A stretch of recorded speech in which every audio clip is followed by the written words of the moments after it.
next, we're going to start our activity. So we've got a Desmos activity for today. Hopefully it will help solidify or at least start put into place your understanding of section 7.1 and sampling distributions. Hopefully. So we're going to start with this. So I've got a link dropping into the chat here. That's not the link. Why did it give me that one? I copied this one. Silliness. Try this again. That looks better. There you go. We've got a Desmos link right there. That is for our activity for today. It is on section 7.1. Please click the link, join the class. I've got you restricted to the first page. Please feel free to answer that. All right, so excellent. We are going to jump on in here, get to our next thing.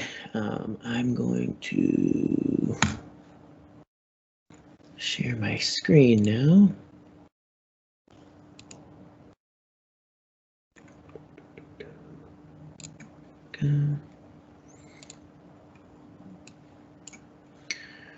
All right, so now we're going to move on to the next piece here.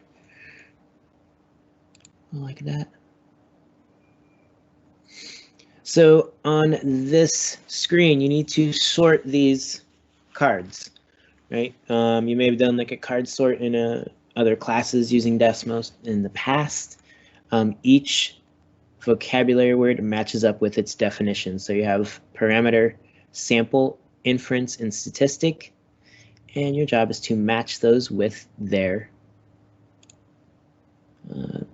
definition. Right, so there's going to be 4 sections of 2 cards, right? Parameter gets a definition, sample gets a definition, inference, and statistic. Right, so do your best to sort those out. We'll give you all just 2 minutes to do this one. If I could, right, so I got a bunch of you guys that have attempted this. Some of them are not lined up correctly. That's okay. Let's see what these are supposed to be. So I've got the 4 terms here. If you guys are looking at the shared screen. Parameter, sample, inference, and statistic.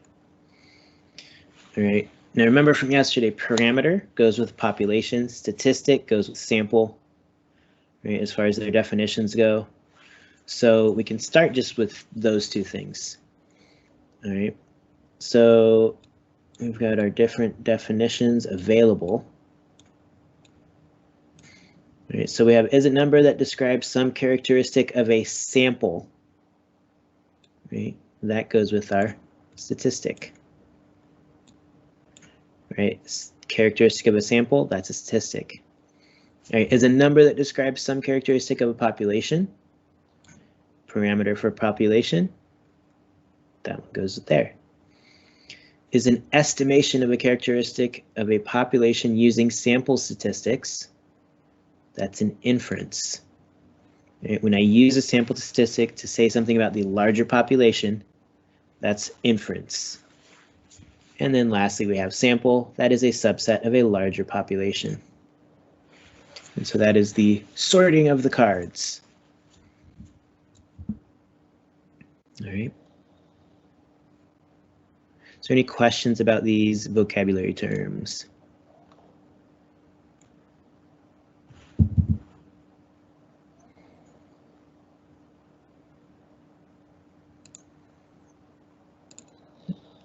All right. Excellent. So next, I think this slide has a typo. We're gonna swing it on to the next slide. All right, and that's supposed to say business owner. Typo. Wants to know the average household income in her business's zip code. She randomly samples 80 households in the zip code and finds their mean income to be $46,144. This is another card sort using the same 4 vocabulary words: statistic, sample, parameter, and population. Oh, not the same ones, sorry. We have population, parameter, sample, and statistic. Match the other 4 boxes with the correct term. And that is our goal on this one. So we're going to throw another 2 minutes up here on the clock. Okay, guys, so in this case, the statistic is X bar, the mean income, the sample, the 80 surveyed household, right? Population is all the households in the zip code, and the parameter would be mu, the mean income of all households. Okay, is there any questions on this one?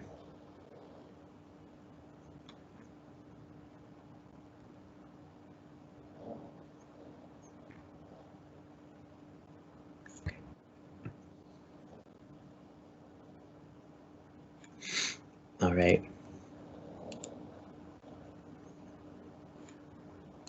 Then we're going to move on.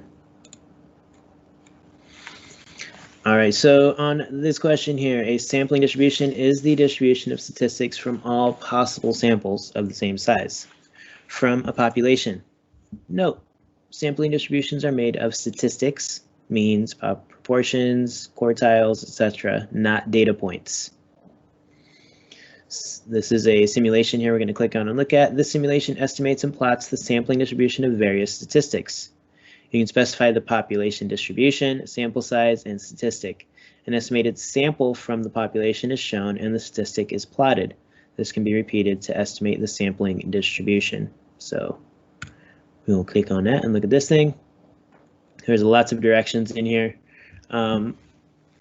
So when we go into click begin, right, this is going to start the simulation. The simulation lets you explore various aspects of sampling distribution. When the simulation begins, a histogram of a normal distribution is displayed at the top of the screen.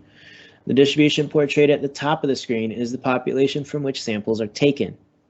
The mean of the distribution is indicated by a small blue line, and the median is indicated by a small purple line. Since the mean and median are the same, the two lines overlap. The red line extends from the mean 1 standard deviation in each direction. Note the correspondence between the colors used in the histogram. On the histogram, and the statistics displayed on to the left of the histogram. The second histogram displays the sample data. This histogram is initially blank. Third and fourth histogram show the distribution of statistics computed from the sample data. The number of samples, replications, that the third and fourth histograms display are based on is indicated by the label reps equal. All right.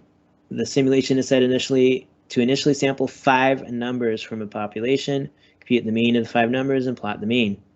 Click the animate sample button and you'll see the 5 numbers appear in the histogram. The mean of the 5 numbers will be computed and the mean will be plotted on the third histogram. We do this several times to see the distribution of means begin to be formed. Once you see how this works, you can speed things up by taking 5, 1,000, or 10,000 samples at a time. And we can choose different types of statistics: mean, standard deviation, variance, unbiased estimate of variance, mean, absolute value of the deviation from the mean, and range. Right, we can select our different sample size. The size of each sample can be set to 2, 5, 10, 16, 20, or 25 from the pop-up menu. Be sure not to confuse the sample size with the number of samples. All right. And by clicking the Fit Normal button, you can see a normal distribution superimposed over the simulated, changing the population. You can change the population by clicking the top histogram with the mouse and dragging. So here's what this looks like. So this is our parent population, right? If I sample, right, we have 5 samples. 1, 2, 3, 4, 5. Boom. The mean is now dropped down into this next one. We can go again, 1, 2, 3, 4, 5, and we get a new one. Right, 1, 2, 3, 4, 5, another one, and so this can keep going. It's going to build up the distribution, and down here, the third histogram being created shows the sample distribution, the sampling distribution of the means. So our statistic in this case is the mean. Right, I can do 5 at a time. Right, so this is going faster. and keep clicking that, I can just jump and do 100,000 samples, right? We can see this is starting to normalize. Again, I can change the sample size. I can have my sample be for 25 in each sample, right? And we can run this. Notice how the larger sample, I have a less varied, right? My variance is smaller now because I had a larger sample size. Right? And we can see how this is different. It's, I want this one to go. No, it's not going. I need to choose. There we go. So we have a sample size of 5, sample size of 25. We're going to run 100,000 samples. Notice the difference in the histograms. One is much more varied than the other. And then that goes back to what we learned yesterday about a larger sample creates less variance, which is kind of what we want. So if we can have a larger sample, we will. Right? So this is, you can play around with this and try different sample sizes and different amounts of samples and all that. And yeah, it's kind of a fun little, I think it's fun because I'm a math guy, little thing we can do here. So now we jump back into our Desmos activity. Now that you've seen how that works, you're more than welcome to play with that tool on your own and answer this question here. What do you notice and what do you wonder? Okay. Before I move on to the next thing here,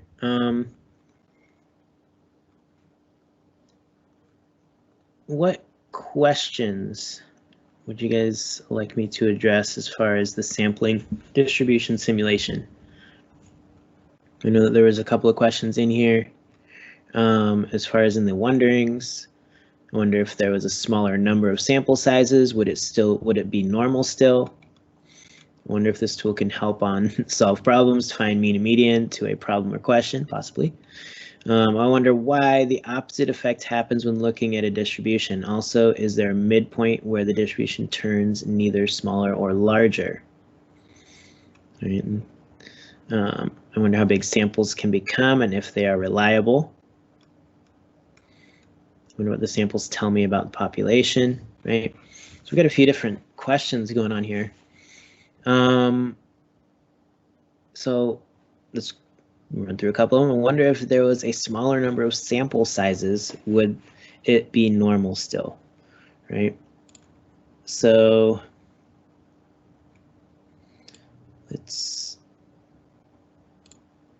if I do a sample size of just 2, right? And we're doing the mean, and we do, let's say 100,000 samples of 2. What does that do? Right, so over 100,000 samples, many samples, this does normalize. Right, it does become approximately normal. Right. However, make this thing reset. If I only do, let's do 100 samples. If I'm only doing 100 samples and my sample size is 2, this is obviously not normal. It looks a bit skewed, both of the distributions, even if I do 5, right? But if we increase the size of our sample, oops, sorry. Right, so this is 2 on the third one opposed to 25 as our sample size.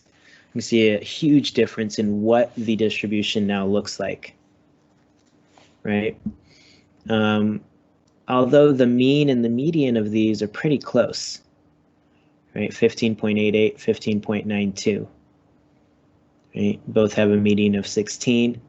Obviously, this is more varied, so the standard deviation on the third one is larger, right? And again, this relates back to a larger sample size creates less variance. And also the more sampling we do, the more normal this should become. At least the distribution should become.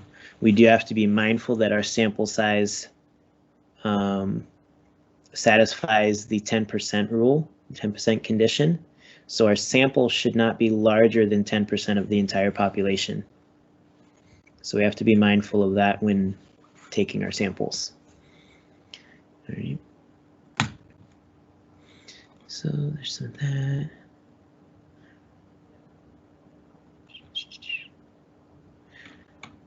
Cool. All right. We're going to progress. If there's any questions, please let me know, guys. So now, boom. Sample or sampling. So this is simply stating what's the difference between these two things.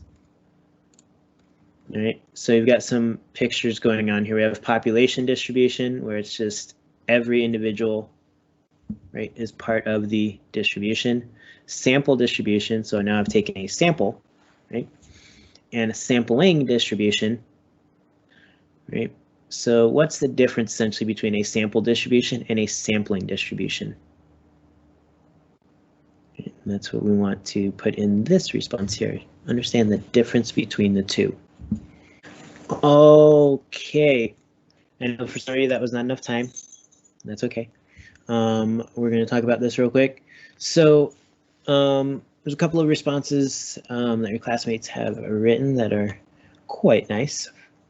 So I'm going to read a couple of them that are good, so that I believe are very well worded, so to say. So one is a sample distribution is a distribution that shows the values of the variable for all the individuals in the sample. A sampling distribution is a distribution that shows statistical values from all possible samples of the same size from the population. Both of those definitions are very well written and comprehensive. They give all the things we should know, right? The main things of what these are. All right, so there's lots of specifics in how this person wrote the definition, right? And that's very important in statistics. You want to be incredibly specific about what you're referring to and what you're talking about. Right. We have a sample distribution provides the data of a sample, where in this case it is the incomes. Right. A sampling distribution provides the means of the data from the samples, where in this case it is the mean of the incomes. Right. And this is good. This is specific to the example. Right. You do want to be mindful. The statistic will not always be a mean. It could be a median. It could be the variance, right? We could have standard deviation be the statistic we're tracking. It just depends. It could be a specific proportion, right? So it depends on the context. We can choose any statistic really to be the statistic we're focusing on. It doesn't always have to be the mean.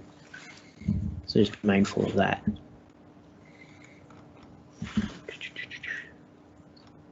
Cool.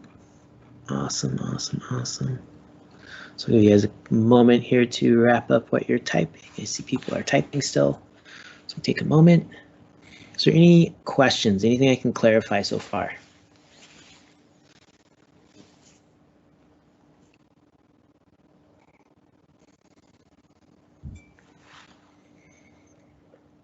Could you repeat what a sample distribution was? So the one that I read a couple from your classmates here. One was a sample distribution is a distribution that shows the values of the variable for all the individuals in the sample. And in this case, the variable could be the statistic that we're tracking, right? So it could be the mean or X bar, or not X bar, yeah. It could be, yeah. Well, so for this example, the variable is income. Right, the sampling distribution is the mean of the income. So we take whatever variable we're tracking, right, from the sample, and then find a summary statistic essentially to put in the sampling distribution: mean, median, variance, standard deviation, something to that effect. Yeah, that sounds good. Does that answer your question? Yeah, thanks. Sweet, you're welcome. All right. Excellent. So now we're gonna swing it on forward. So accuracy versus precision. Right, so we've got a graphic here. We've got the little bullseye thing that we kind of saw yesterday in our lesson, right? We have precision, right, but not accuracy, right? So we have low variance, but high bias, right? The next one is low bias, high variance, so better accuracy, not good precision.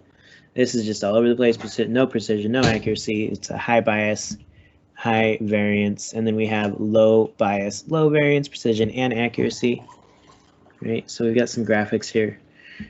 How can you avoid bias? And then how do you reduce variability? Right, so we're considering, this is kind of based on what we referred to yesterday, but also reaching back into the first chapter we covered about sampling. Just how do we take a sample? How can we avoid bias in our sample? And so take a moment to answer these two questions.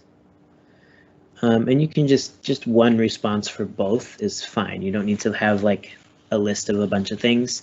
Just one idea for both of these questions is perfectly reasonable.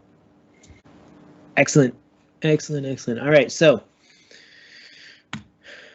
see lots of good responses here. So just as a couple of things here, and I saw this in a lot of the responses for how to avoid bias, right? We can sample randomly, right? Randomly, right? Do a simple random sample, right? We need random sampling, right? That is the best way to avoid bias, right? So that we're getting data from as varied people in the population as we can.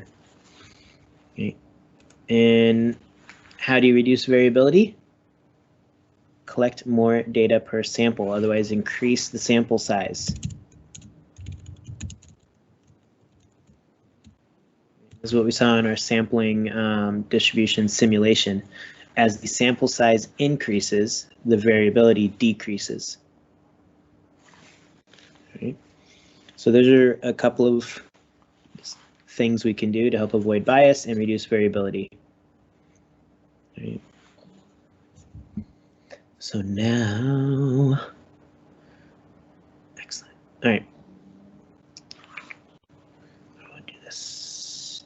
Okay, do this. So next, we're going to go to our next slide. I'm actually going to open up the next two slides here. So we have Arizona iced tea. Right, each boldface number in the context below is the value of either a parameter or a statistic. Choose which each number is, and then select the appropriate notation to describe the number. Right, on Tuesday, the bottles of Arizona iced tea filled in a plant were supposed to contain an average of 20 ounces of iced tea. Quality control inspectors sampled 50 bottles at random from the day's production. These bottles contained an average of 19.6 ounces of iced tea. All right, so you have a bunch of checkboxes below here. Select one checkbox that correctly pairs the parameter with its variable and value. Then select another checkbox that correctly pairs the statistic with its variable and value. So you should have one checkbox for statistic. There's 4 choices that have statistic next to it. And one checkbox for parameter selected. There's 4 possibilities for that. All right, you have the same idea on the next one, same kind of context. There's boldface numbers. Correctly select which one is the parameter, which one is statistic, and have the proper notation selected along with it. Okie dokie. So let's run through those real quick. For the Arizona iced tea problem, right? The parameter is, where is it? Mu equals 20 ounces. That's the supposed mean for the entire population, 20 ounces. Right? The statistic, right, what X bar ended up being was 19.6 ounces. All right, so from that sample of 50 bottles, or the many samples of 50 bottles, all right, they had an average of 19.6 ounces, or sorry, one sample. So X bar for that sample was 19.6. It is the statistic. Right, so remember the statistic gets one of those special notations. It gets the X bar or P hat, something to that effect. Parameter is going to have the more traditional variable mu, sigma, p without the extra notation. Okay. On the next problem, New York to Denver. Right, on a New York to Denver flight, 8% of the 125 passengers were selected for random security screening before boarding. According to TSA, 10% of passengers at this airport are chosen for random screening. All right, so the parameter should be P equals 0.10 or 10% of passengers. That is for the population of that airport. 10% is supposed to be the amount that gets the proportion of people who get screened. The statistic for this one sample of 125 people was 8%. So that gets P hat equals 0.08 or 8%. Okay. Is there anything I can clarify on that?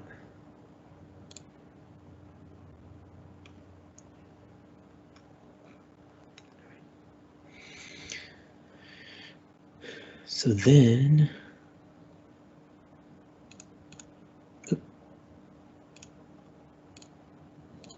I want to quickly go through these last few screens. I know we're creeping up on that 1 hour mark, so I don't want to keep you guys very much longer. So I'm just going to kind of run through these problems so you guys know what they're about.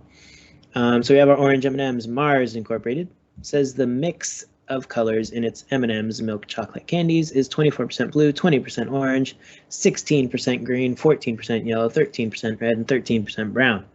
Assume that the company's claim is true. We want to examine the proportion of orange M&M's in repeated random samples of 50 candies.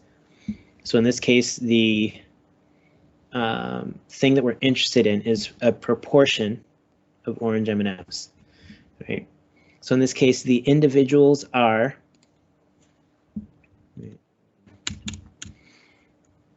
the things being sampled, right? It's basically the M&M's. Right, those are our individuals. The variable is the proportion. All right, sorry, we're collecting that is the orange M&M's.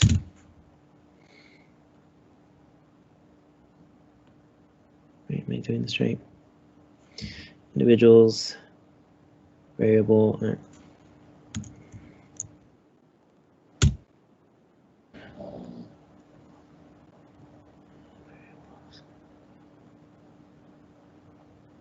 Yeah.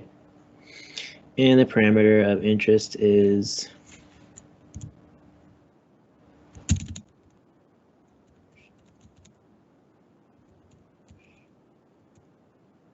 M&M's. Remembering this correctly. All right. So we have that. So essentially, our individuals are the actual M&M's, right? The variable, right, would be P, right, proportion of M&M's, and the parameter, again, is P, right, the proportion. So variable is the number, parameter is the proportion. Okay, if we look here, this next one, we're in the same context, same problem. Which of the graphs that follow could be the approximate sampling distribution of the statistic, right? The first graph is just a graph of like, hey, we sampled 50 M&M's. Here's the bar graph showing the amount of each color. That's not what we want. Because we're looking for a sampling distribution. So it's one of these two. Based on what this should be, right, 20%, the middle graph dot plot looks like it's what should be the approximate sampling distribution for the statistic P hat. right? Because that has a center of about 0.20. I know it's kind of hard to see, it's tiny. I couldn't get the pictures to be bigger. So that would be the proper one there. And lastly, we have histograms of the values taken by 3 sample statistics in several hundred samples from the same population. True value of the population parameter is marked on each histogram. So it's like the little arrow at the bottom. Which statistic has the largest bias among these 3? Based on what we see here, the one with the largest bias is actually graph C, because it's obvious that the center of the sampling distribution is to the left of the actual parameter, the true value. Right? Which statistic has the lowest variability among these 3? That would be A, because it is the most slender, right? It has the least amount of variability. And based on the performance of the 3 statistics in many samples, which is preferred as an estimate of the parameter, again, that would be A, because it has, basically, it's if we're thinking of that bullseye, it has the least variability and the least bias, right? And so that fits the best criteria there. All right, so sorry I had to run through that quickly. I'm trying to let you guys see all of these examples. And so that's the end of the Desmos activity.